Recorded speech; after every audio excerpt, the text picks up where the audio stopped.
Wow! Look at that, snuck right up on me. All right, I'm taking a picture of Sharon doing a video. The flash go off there? No. Okay, I'm sorry you couldn't be here, but have a wonderful time on the show. Tell them who you are. Oh, I'm Diane Gold, English teacher. Okay.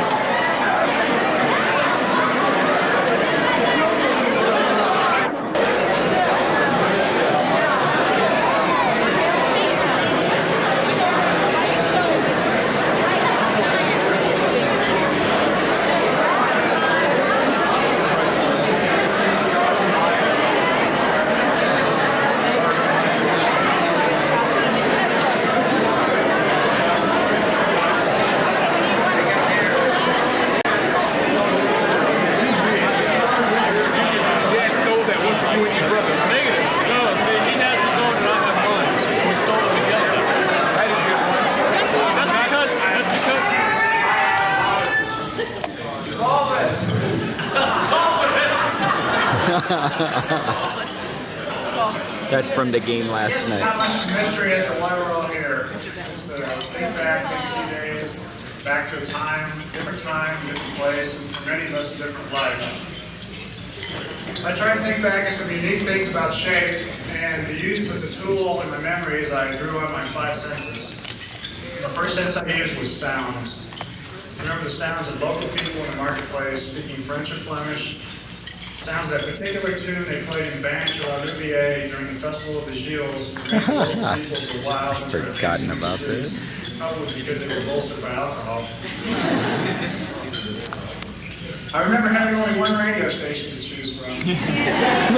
AFM. I listened to small comedy and radio drama. I remember the voice of Casey Kasem before he was internationally popular, telling us what everybody was listening to back in the world.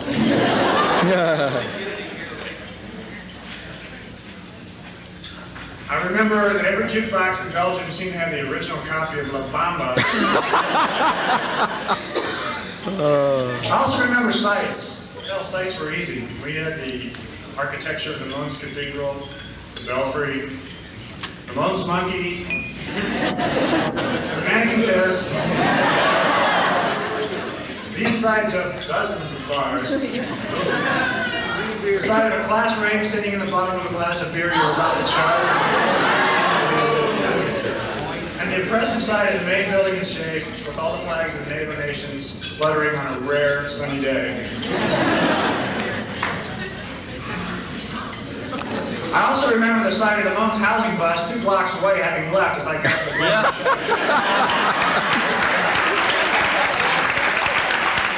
Oh boy. And last but not least, there was a sight of the school building itself. A rather austere, or should I punningly say, Spartan. By the stateside standards we've come to know. Then there were smells. The green room. The green room. He remembers that.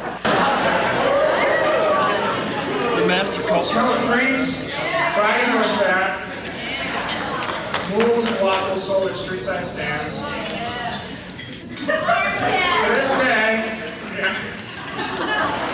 this day, the smell of wet wool reminds me of a shaped leather jacket after riding home from the bars on a 50cc motorcycle.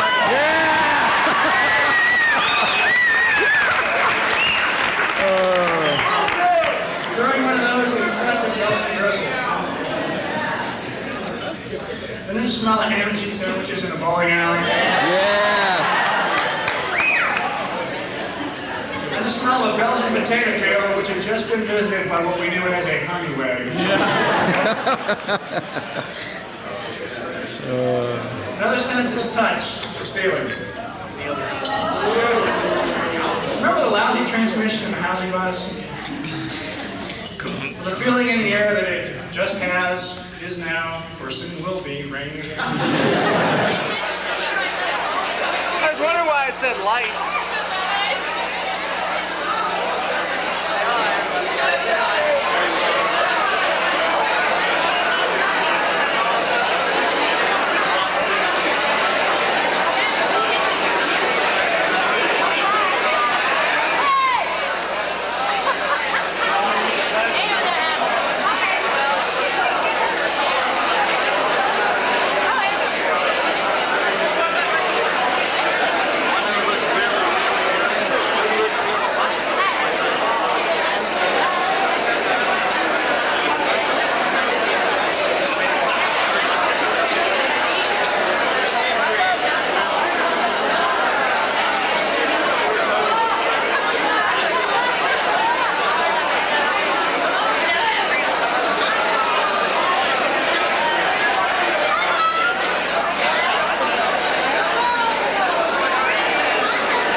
Belgium. In the year 1967, a new era began in my life. It was the year I began my tenure at Shape American High School. It was the beginning of a 16-year involvement with a group of students who provided the greatest impact on my teaching career. Yeah.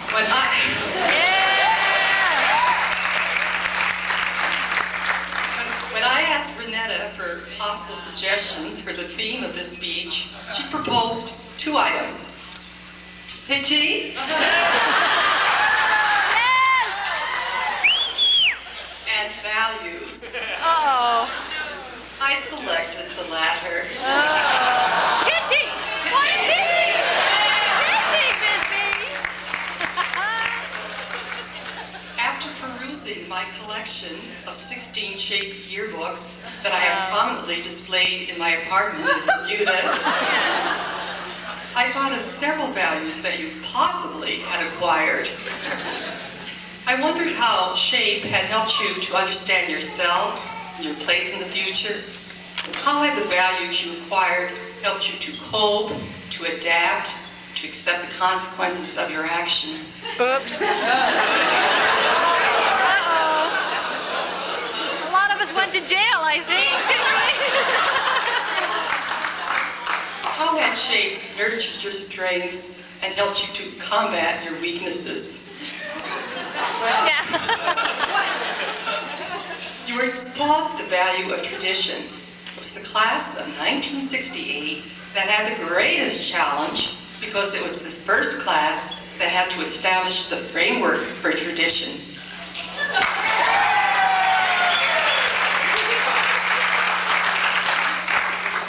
You're constantly reminded to choose wisely because generations of future Shapeites would have to live with your choices. You selected Le Lion for the yearbook, and the Spartan was born. And ultimately, the Spartan Scribbler made its debut. Yay. You made these selections in an ambiance that was far from ideal.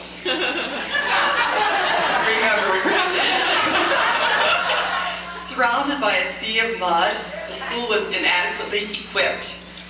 There were shortages in heat, electricity, and water, all hardly conducive to making decisions that would shape the world of Spartans. But the mettle of the class of 1968 was tested, and their choices thrived. As the years went on, additional traditions were born. Very early, you acquired the need to exercise perseverance. The cheerleaders rooted enthusiastically for a team that failed to score.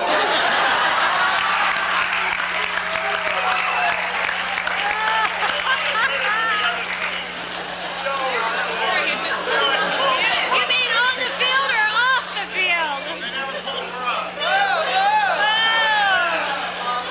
Off the field or on the field? But because of the perseverance of that initial team and the perseverance of subsequent teams, a long line of championship teams soon evolved. And your successes were splashed over the pages, not only of the Spartan Scribbler, Yeah. but Stars and Stripes. Yes.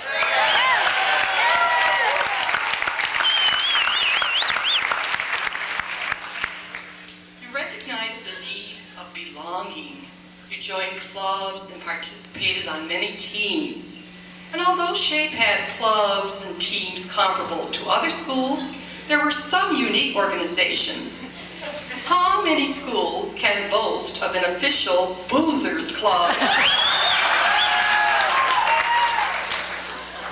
Some students join just because of the catchy acronym.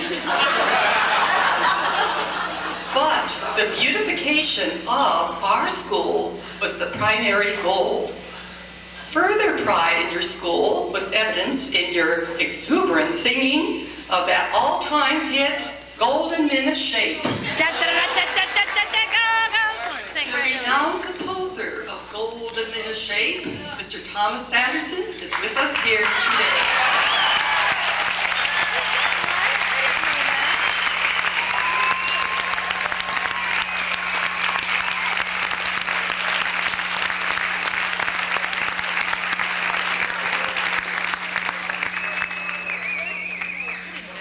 The value of international cooperation, the essence of NATO in shape, was early instilled in you.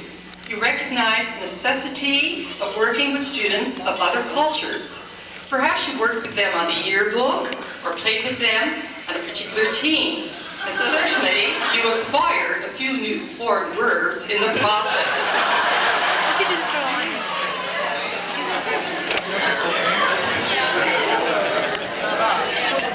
You probably flashed your membership cards for the Shape Thai International Team.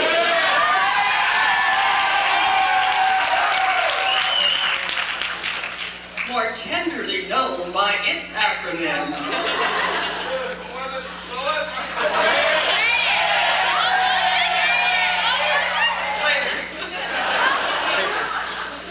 The value of political awareness was aroused in your participation in the Model NATO and Model UN. When you were given the challenge of representing Vanuatu, whose existence you were unaware of, you readily sharpened up your research skills. When you were given the challenge of representing Afghanistan, again, you came through. The value of selectivity was repeatedly tested. You readily accepted being part of a campus couple. But before too long, you were singing the hit tune of your era. I've been loving you too long. You eventually reevaluated the criteria of your selection process.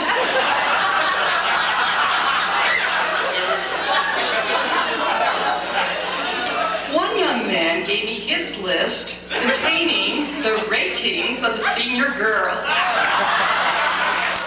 What year? I was sworn to secrecy, and I was instructed to put it in a secure place. Upon leaving Shape years later, I was cleaning up my files, and among the archives, I found the coveted list.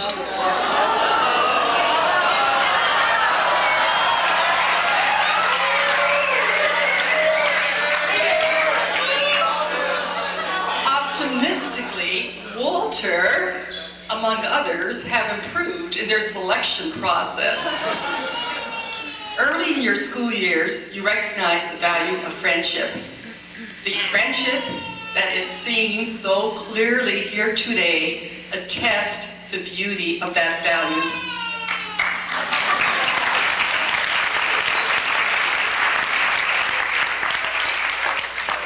The value of achieving satisfaction from your work was evidenced in your revitalization of literary masterpieces. You enacted scenes from books that you thought were dead. You breathed life into Ivan Denisovich and Don Camillo and Alice in Wonderland. Jay Gatsby, Holden Caulfield, and Siddhartha had rebirths. And you experienced vicariously the thrills of Kamala and Esmeralda. Still in my files are the sample programs that you created for your presentations. And from time to time, I show these programs to my current Foreign Legion candidate types as examples of what can be done. Also shown to my senior classes are samples of your research papers. You explored a variety of topics such as, should women runners be allowed to compete in the Olympics at distances greater than 1,500 meters? And is marijuana less harmful than alcohol? What do we decide? Is that a yay or a nay, Miss B? That wasn't mine, it didn't matter. You made history come to life with your in-depth presentations. I frequently tell my current class of the experiment a girl used in revitalizing the bombing of Pearl Harbor. She ripped off some of Dr. Ulmer's chemicals, but did not learn the correct process. So although it was a dramatic performance, my desk never recuperated. This little tidbit is not revealed to my current classes. You acquire the spirit of competitiveness. Each group tried to outdo the previous group, and your search for a gimmick was eternal. During my final year at SHAPE, the students succeeded in bringing a gimmick never before used. This gimmick excited the SHAPE security more so than if a leading communists were coming. On base trudged an old mule. It made its way into the school and into the classroom for the presentation. The mule helped the performers revitalize the westward movement. So far, Bermuda, only one of the zillion cockroaches, has played any role in a performance.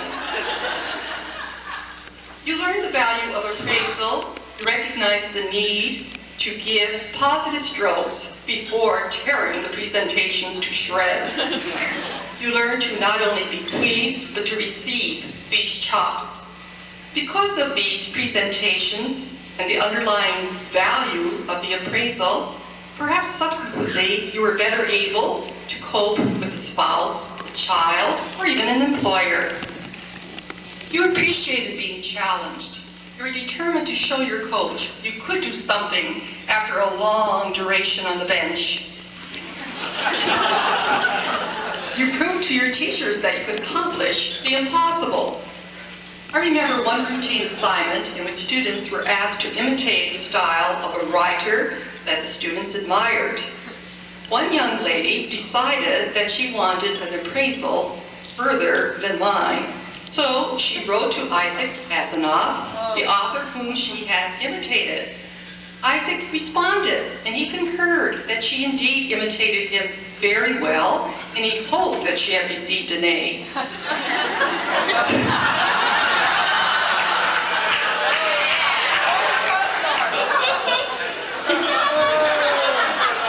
He further went on to say, but in the future, please write in your style, your own style, the Elizabeth Smela style. After speaking to several of you today, I have learned that you too have used your style and that your works appear in publications ranging from trade journals to national magazines such as Redbook. Your promise to supply copies to me had better be fulfilled.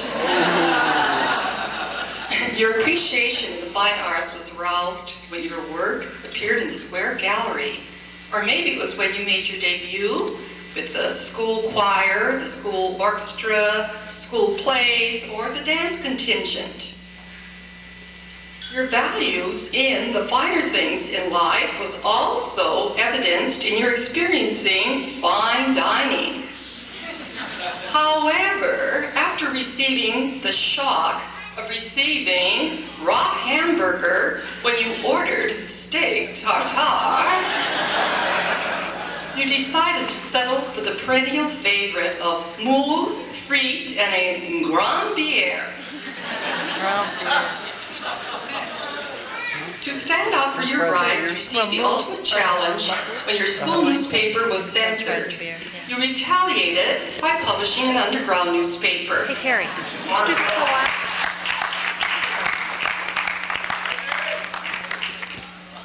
Although Is it on? the girl spent a night in jail to prove his point, you settled for a short suspension. You accepted the consequences of your actions, but you made your point. Further growth in decision-making occurred when you had to decide to go to Spain or not to go to Spain. Some students opted to stay in the classroom, while others chose to frolic in the sun, among other things. This decision was influenced by your parents, but this episode served as a prelude to future dilemmas that you would be forced to consider the pros and cons of before making a decision.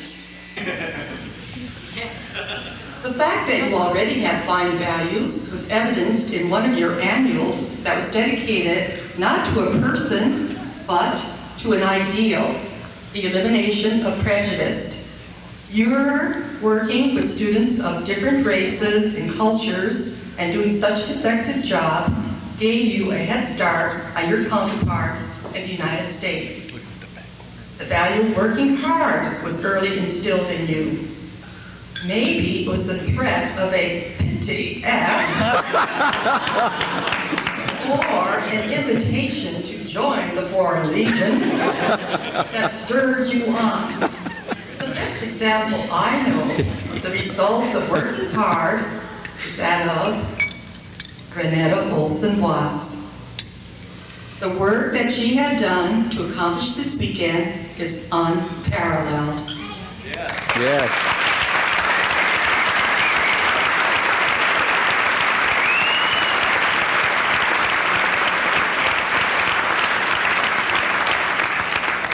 You learned to appreciate the value of travel in your early days.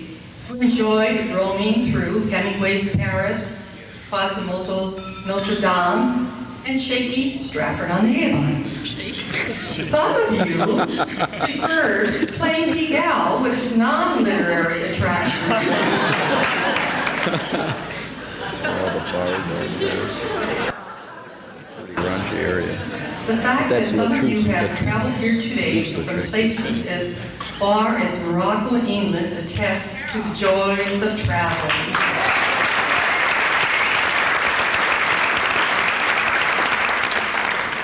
After residing in a rainy country, you acquired the value of sunshine. Yay! That was the prime motivation which made me leave Shake American High School, a school I dearly loved. I answered the lure of Bermuda, which promised 320 days of sunshine, as opposed to 320 days of guaranteed rain in Belgium. But the Travel Bureau failed to inform me that with the 320 days of guaranteed sunshine would be a hurricane or two.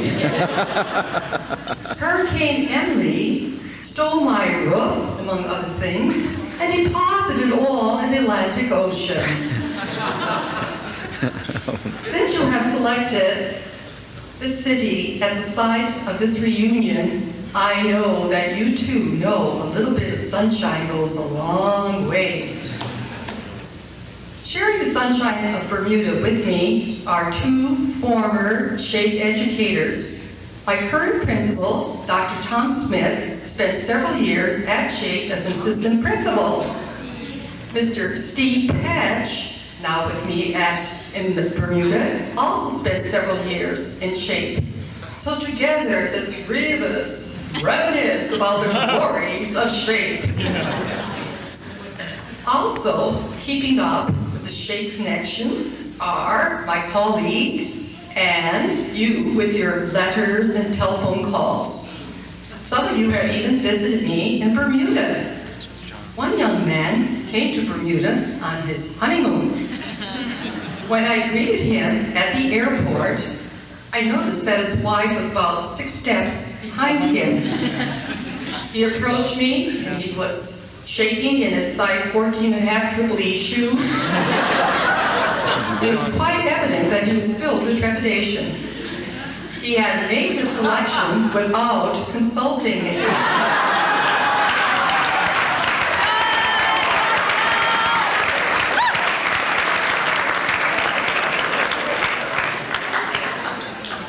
When I examined her and marked approve, all was well. Thank goodness. She was allowed to share in our reminiscences of SHAPE. Now, you think perhaps this is unusual for someone to go on a honeymoon and talk about school. And I agree, if it were any other school except SHAPE. Now, I know you're all curious to know who this young man was. It's none other than Mr. Legs, alias John Marshall.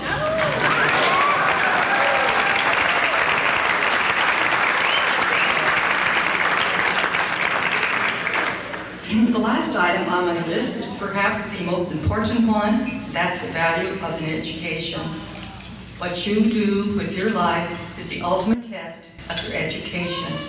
A test of growth lies in time.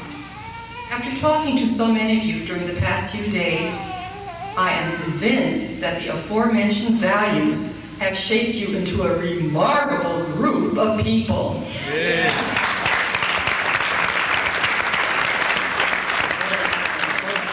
The next time that I am asked, would you consider a teaching career important? I will certainly attest that indeed I do. Thank you for making my response possible.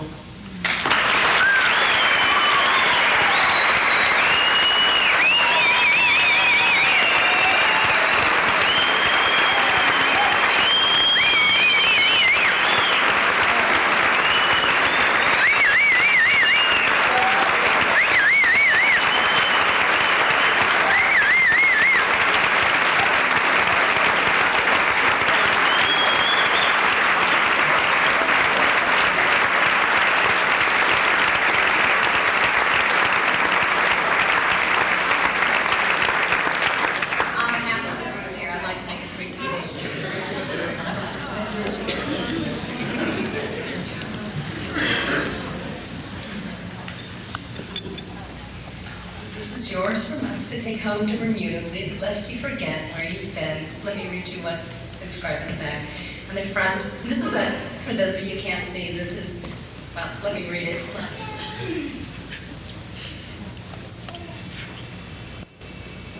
It's inscribed, it says, "This Victorian map by G.H. Swanston Eden is one of 100 printed in 1852. All hand-colored, it was originally designed to be bound, however, it remains in its original condition. And I never, in the front, from us, it says, it will be up here for you to view, but on the front of it, it says, with the deepest gratitude, Shape Alumni, Tucson, Arizona, 1989.